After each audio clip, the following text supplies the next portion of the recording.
நம்ம ஒரு vacuum cleaner ஒன்று ரெடி பண்ணிருக்கோம். அது எப்படின்னா, இந்த மாதிரி வேஸ்ட் பாட்டிலில் இதில் பின்னாடி ஹோல்ஸ் போட்டுட்டு உள்ளே மோட்டார் ஃபிட் பண்ணிருக்கோம். அதுக்குள்ளே லீஃப் செட் பண்ணிருக்கோம். அதில் 2 ஸ்டெம் வச்சு லீஃப் செட் பண்ணி இதில் ஒரு வலை செட் பண்ணிருக்கோம். இந்த இதில் ஃபில்ட்ரேஷன் வலை வந்து உள்ளே அந்த டஸ்ட்டு வந்து உள்ளே போய் மோட்டரில் வந்து சிக்காமல் இருக்கிறதுக்காக பண்ணிருக்கோம்.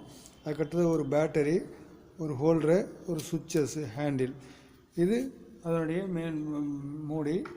அதனுடைய ஒரு பைப் வச்சு இதை செட் பண்ணிருக்கோம். இது எப்படி ஆப்ரேட் ஆகுதுன்றதை பார்த்துருவோம். இப்போ க்ளோஸ் பண்ணிக்கிட்டு இந்த பொசிஷனில் வச்சுக்கிட்டு, இது பட்டன், இது பட்டன் சுவிட்ச். இந்த பட்டன் சுவிட்சை ப்ரெஸ் பண்ணோம்னா இதில் வந்து ஃபேன் ரொட்டேட் ஆகும். ஃபேன் ரொட்டேட் ஆகும்போது இது என்ன ஆகும்னா, இதில் இருக்க டஸ்ட்டெல்லாம் கலெக்ட் பண்ணுவோம். இதில் இருக்கிறதெல்லாம் வந்து இதுலேருந்து கலெக்ட் பண்ணிக்கிட்டே வரும். அது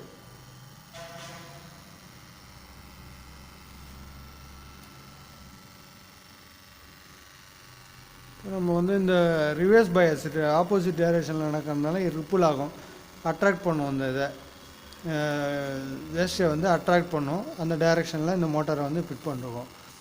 இது வந்து இது மாதிரி வேஸ்ட்டை வந்து நம்ம திரும்பி இதுலேருந்து எடுத்து ரிமூவ் பண்ணிக்கலாம். இதனுடைய ரிவர்ஸ் பயாஸில் இருக்கிறனால தான் இங்கேருந்து ஏர் வந்து வெளியில் சக் பண்ணி உள்ளே இருக்க டஸ்ட்டை வந்து வெளியில் இருக்க டஸ்ட்டை வந்து உள்ளே சக் பண்ணுது. இந்த பயாஸில் தான் இந்த வேக்கம் கிளீனரு ஒர்க் ஆகுது. ஓகே,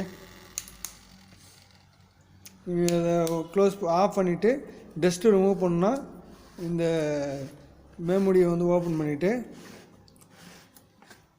இதில் இருக்கிறத டஸ்ட்டை க்ளீன் பண்ணிக்கலாம். அதுக்கு நம்ம வலை வச்சுருக்கோம். இதை நம்ம வேஸ்ட் ரிமூவ் பண்ணிட்டு திருப்பி யூஸ் பண்ணிக்கலாம்.